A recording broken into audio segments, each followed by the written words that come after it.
L'invité de ce Smart Impact, c'est Stéphane Gorce. Bonjour, bienvenue. Bonjour Thomas Hugues. Vous êtes le président de la Société des ingénieurs des arts et métiers. Vous publiez le premier observatoire arts et métiers des industries responsables et on va le découvrir ensemble. Un mot d'abord des Gazarts, ces anciens des arts et métiers. C'est combien d'ingénieurs aujourd'hui? Ça représente quoi?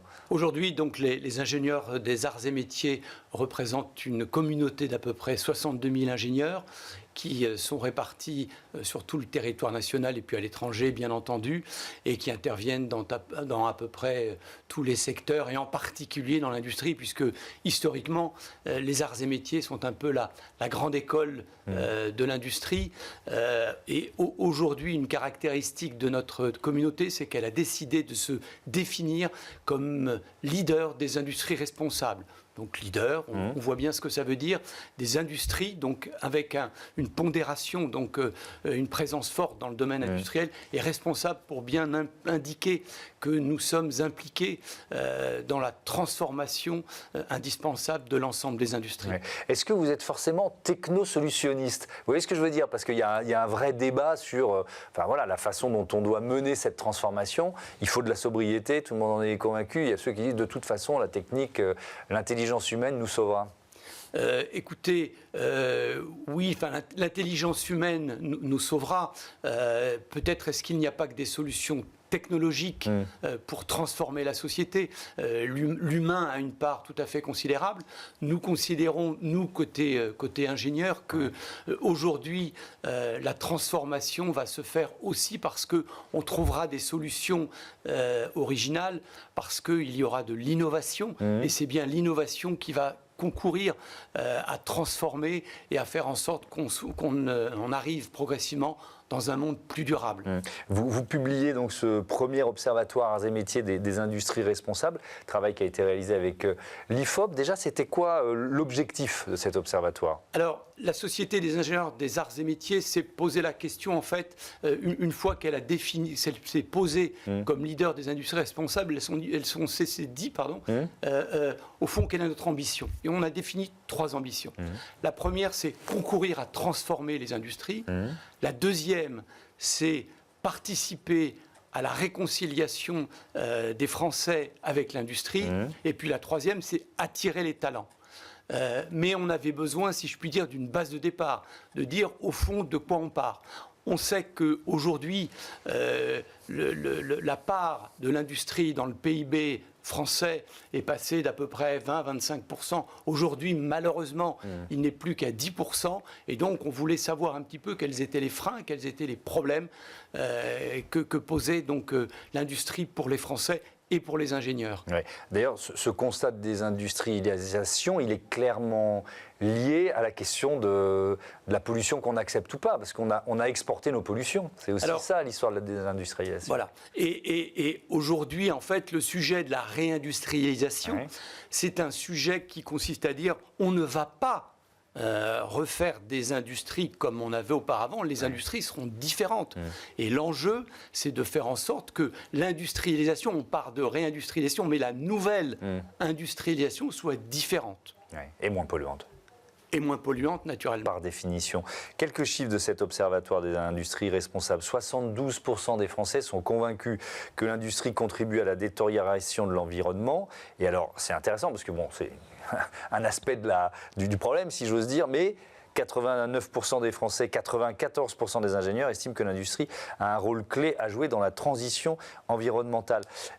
Donc, l'industrie, c'est le problème, mais c'est aussi la solution. C'est le paradoxe. Oui. C'est le paradoxe, c'est-à-dire qu'en fait, les Français, et puis les ingénieurs également, disaient effectivement, les progrès qui ont été réalisés ont engendré une sorte de conséquences sur l'environnement. Et bon, voilà, on acte bien de cela. En revanche, aujourd'hui, la transformation et l'évolution de l'industrie se fera aussi grâce à cette population qui, par sa formation scientifique, technologique, humaine aussi, devra transformer et finalement est en charge de trouver, est responsable de trouver les solutions. Mais d'ailleurs, c'est ce qui est déjà en place, puisque l'État a identifié les sites industriels les plus polluants en se disant, il y a là finalement le levier de transformation, le premier levier peut-être le plus efficace.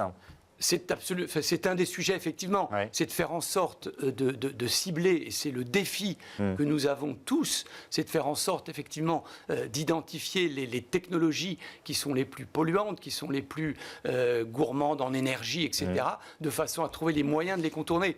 Ce qu'il faut bien comprendre, c'est qu'aujourd'hui, les ingénieurs, dans leur formation, apprennent au cours de leur cursus l'ensemble du cycle de vie des produits. C'est-à-dire qu'ils apprennent à concevoir des produits qui sont peu énergivores, qui sont avec des bons matériaux, etc.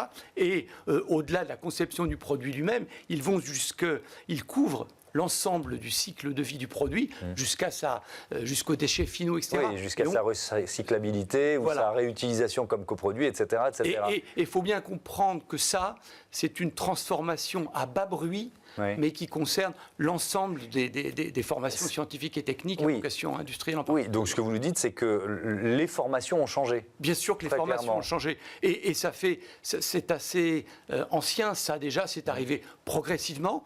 À la fois le corps enseignant, mais surtout les jeunes ont poussé pour que les enseignements s'adaptent et que progressivement, effectivement, on leur enseigne, on les forme à ces nouvelles technologies. Est-ce qu'il y a dans cet observatoire, il y a une demande d'un soutien plus fort de l'État justement pour accélérer cette transformation de l'industrie ? Très clairement, puisqu'on voit que 53% des Français et 75% des ingénieurs considèrent que l'État peut faire davantage, dans son soutien à la compétitivité, dans son soutien à l'innovation. Et on a bien vu ces tout derniers temps les risques qui pouvaient peser sur le crédit impôt recherche, ça a été évoqué.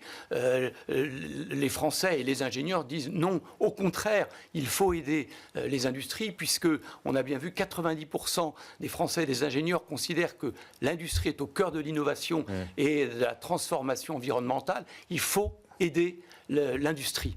Il y a un certain nombre de défis que l'industrie française doit relever et sur lesquels les personnes interrogées dans cette étude, dans cet observatoire, se sont prononcées.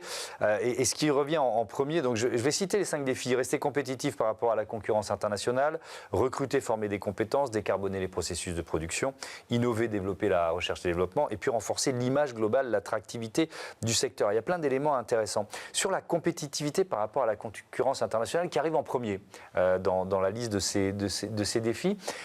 Comment est perçue la transformation environnementale et les investissements que ça suppose ? On sait que l'Europe est en train même s'il y a un petit coup de frein, mais bon, de se définir comme peut-être le continent le mieux disant en la matière.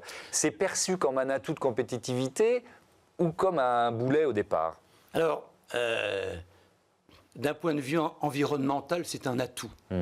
Un clair atout. Bien sûr. Il n'y a pas d'ambiguïté là-dessus. Ouais. En revanche, quand nos produits sont face aux produits américains, et on sait bien l'aspirateur à investissement que constitue l'IRA américain, d'une part, et la façon dont les industries chinoises sont aidées par des solutions de dumping qui sont appliquées, il y a un vrai problème de compétitivité. Et les ingénieurs et les industries sont confrontés au quotidien à ces enjeux-là. C'est pour ça qu'ils considèrent qu'effectivement, il y a un enjeu de compétitivité. C'est pour ça également qu'ils considèrent que les pouvoirs publics doivent aider davantage les industries. Oui, pouvoirs publics français et européens, évidemment. Oui, français. Non, mais ça se rejoint. Il y a deux des défis qui se rejoignent aussi, le fait de recruter et de former des compétences, et puis la question de l'image et de l'attractivité du secteur.